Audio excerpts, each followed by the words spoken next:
Neve e pioggia, temperature in discesa, la Protezione Civile sconsiglia di mettersi in viaggio nella notte e domani nella zona dell'Appennino centro-settentrionale. Ascoltiamo Ivana Del Vino e Luca Colombo sulla situazione. Sono surgelata, dice una turista inglese. Araba è stretta fra i giganti dolomitici della Marmolada e del Pordoi, ancora tutti bianchi.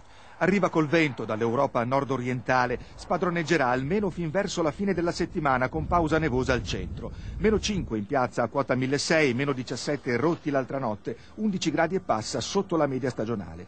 Le statistiche dicono anche che non è una rarità. Marzo è pazzo per definizione, fanno notare al centro valanghe della regione Veneto ad Araba. Anche in passato si sono verificati periodi di freddo di questo tipo durante il mese di marzo. Sicuramente sono valori bassi che possono creare qualche problema, specialmente in pianura per le colture, mentre per la montagna sono cose assolutamente normali, insomma.